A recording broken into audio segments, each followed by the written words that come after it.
The new year is practically upon us. Let's talk about the first TBR of the year.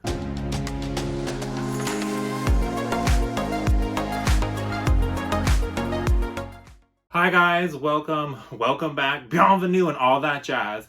It's time to talk about my perhaps overly ambitious reading plans for the month of January 2023.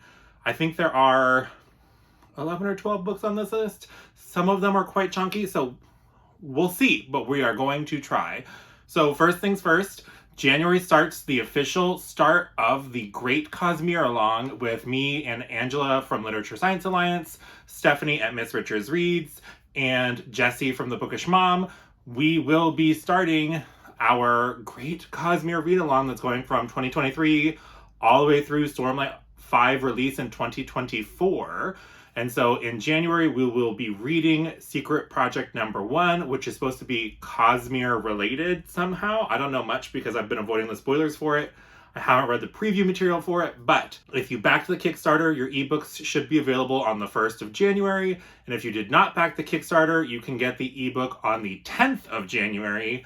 And then physical books are still kind of up in the air because they're waiting for stuff from the publisher or the bindery or whatever it is. So we'll see with that, but people should be able to have the book, and then the first discussion for that secret project will be the first weekend in February is currently the plan. So keep your eyes on the community tab for more deets on that. So that will be really exciting because it's the beginning of my first ever read along that I've hosted on my channel, and I hope you join along.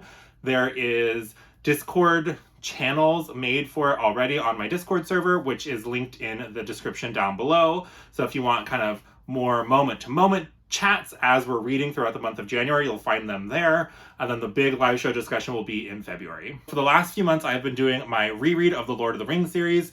And so with January, it brings me to the conclusion of that series. So this is book 3, The Return of the King. I have just been having so much fun. I've been doing this kind of immersion reading style, partially on audio with the Andy Serkis narration, and then partially physically. And it's just been such an enchanting time. The level of passion and care that Andy Serkis brings in his audio narration really just brings this world even more to life. And so if you don't normally like audiobooks, I would still recommend you give it a try because it's just magic and everything. And Lord of the Rings is so good. And then with Andy Serkis narrating it, I think it helps kind of alleviate some of the problems of the more maybe archaic sentence structures that people have a hard time connecting to in written form. With somebody reading it to you, I think that's less of a problem. So if you have either of those issues, I can't recommend the audiobooks highly enough, but I just love the Lord of the Rings, and I don't want it to be over, but it soon will be. Then January also marks the beginning of is it chapter 3 or something like that? It's the book club hosted by Bethany from Beautifully Bookish Bethany and Leanna. And for the first chunk of the year, they are doing the Witcher series. And so I have for a very long time have wanted to reread the Witcher series because I read it a few years ago before the Netflix adaptation started coming out. And my memory of like what happened is non-existent. And like I really enjoyed the video game, and I kind of like the Monster of the Week hunter feel, but I vaguely remember that like the main series has less of that. But that's much more prevalent in the short story collections, but that's neither here nor there. So obviously they are starting kind of publication-ish order. So we are doing the short story collections first, and so that begins in January with The Last Wish. Then I'm just kind of trucking along and trying to finish up some series. So in December, I read the first 2 books in the Winnowing Flame trilogy. I read The Ninth Rain and The Bitter Twins, and so all I have left is The Poison Song. I don't yet own a copy of that book, so I'm gonna have to figure out that situation because I don't think that they're published in the US until sometime in January. So I don't know about all that. We'll see what happens. I should be able to get at least an ebook of it. I don't know. We'll see. But I would like to finish that trilogy. If you don't know, the Winnowing Flame trilogy is kind of this awesome. So usually when people say sci-fi or sci-fantasy, you're kind of thinking science fiction world building with maybe some fantastical elements. But the Winnowing Flame is kind of the opposite of that. It's very traditional, like fantasy world building. We have our elves, we have our humans, and then there's a lot of cool sci-fi elements, especially in the antagonists of the series. And so it is just a unique blend of science fiction, fantasy, and a lot of like kind of body horror / horror elements.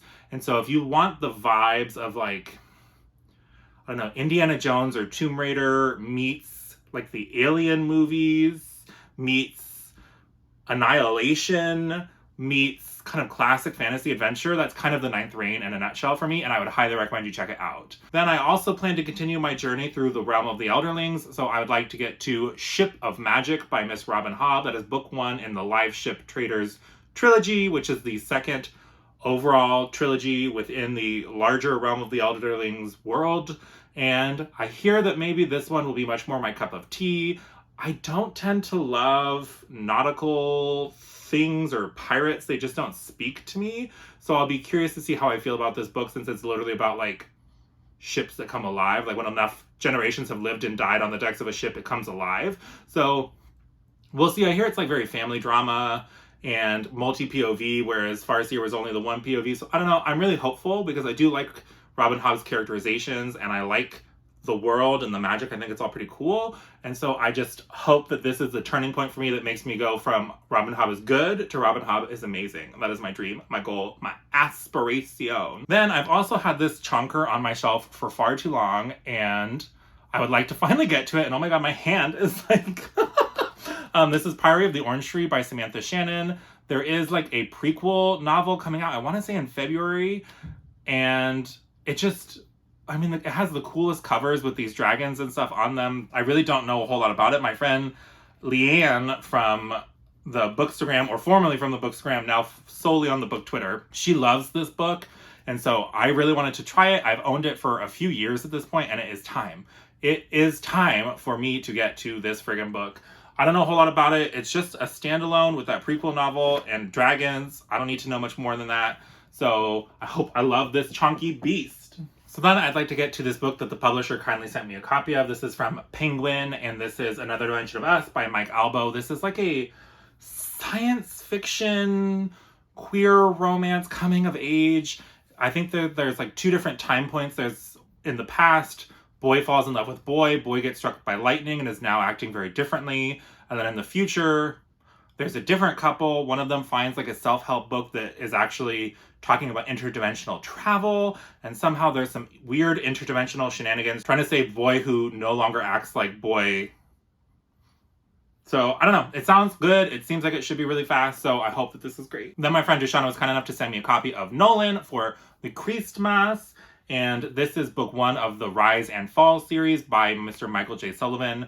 So his publication order is kind of crazy and very different than the chronological order in world of these books. So publication order starts with, I want to say, Rairia Revelations, which is like the Royce and Adrian buddy cop duo stuff, and then goes Rairia Chronicles, which is like the origin story of Royce and Hadrian, and then goes Legends of the First Empire, which is thousands of years in the past of how that empire ever came to be. And now this is kind of in between times for those.